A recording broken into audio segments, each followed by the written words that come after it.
Today's topic is how to add Java to your ZOAPIIO projects. Here I have a very minimalistic project open just to demonstrate how we can add Java to a project. It's got just one service which echoes back whatever came as input. And you already know from previous videos that it's got a very high level logic builder which allows you to build your algorithms very efficiently and without needing to know too much about uh, the internal details or low level programming behind these high level commands. But sometimes you do need to go back to a really a 3GL language, and our ZOAPIIO is based on Java, so you should be able to do that where uh, for whatever reason you may have to do some processing which is not covered by these abstractions, or which may be more efficient to do in a Java program. So yes, you have full access to Java programming from here, and let's see how we can add it. So you start by adding a Java method. Okay, a method is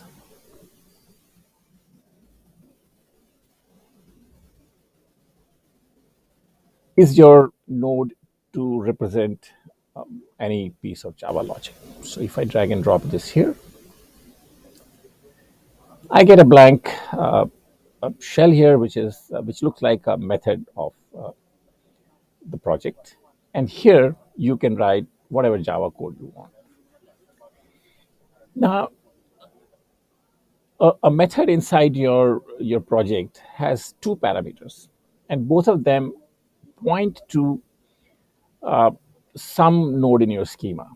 For convenience sake, we are just calling them in and out, but there's no real limitation. You can update and read both the nodes. And when you're calling this method, you will specify these two parameters. So what appears in the schema and from your business rules program, you can access them with their path, right? But when it comes to Java, you would have to use you will access them with the path, but you have to use a Java a method or a function to do that. So you should go to the documentation for WebIDE. It gives all the Java functions available to you. And obviously, the simplest I'll just point out, get and set. Okay, so if you want to get the value of the input parameter, you say string, whatever in get.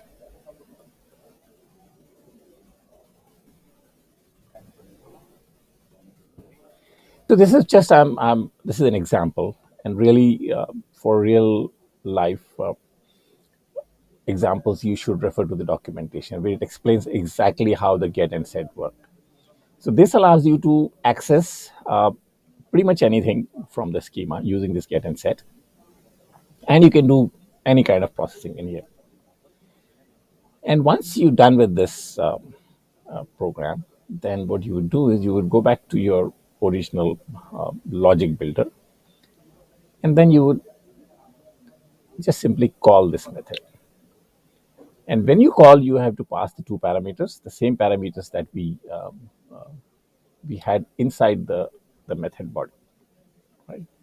So this is the simplest and the most common way of adding Java programming to your ZOAPIIO projects.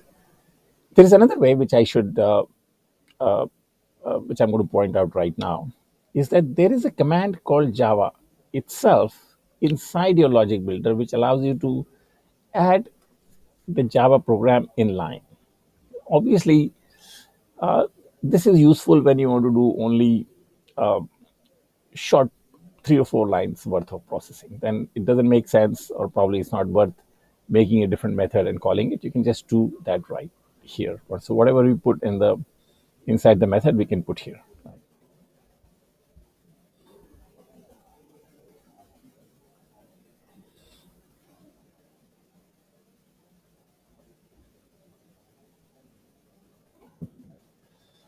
Here, there is no explicit in parameter.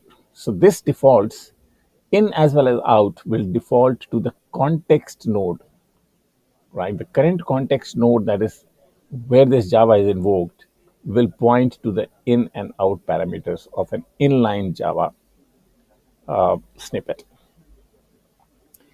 So, but of course, you don't really need in and out. You could always reference anything from the schema by using the absolute path, right? So for example, here I could say slash, and you can access the value of anything in the schema, and then perform your processing and maybe update the elements back. So this is the first level of adding Java code. There's another one which I should point out right now, is that you will see this declarations node here, and you can edit this.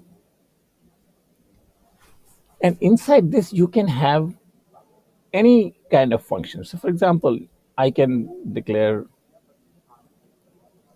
some function private. And here I can have any signature. So it could be integer,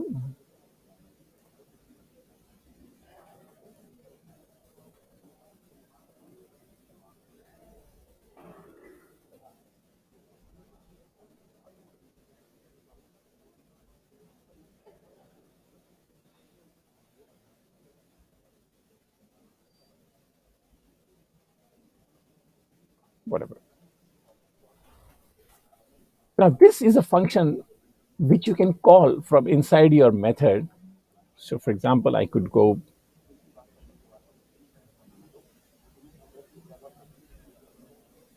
and here I can say do something and pass whatever values.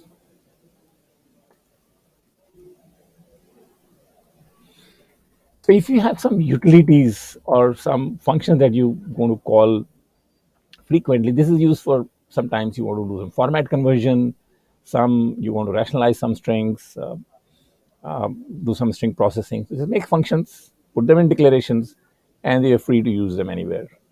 You can use Java. So from inside here, you can obviously use the core Java programming. You can access the functions that you have defined. Plus, you can access the functions which are a part of the platform itself. So there is a big list of the functions. There are a lot of utility functions which allow you to do format conversion, and you will find them in the documentation. So head over to the documentation, and you will and do review what kind of functions are available. And so this pretty much gives you complete control on low level processing if you want to do any inside your project. So that's it about using Java.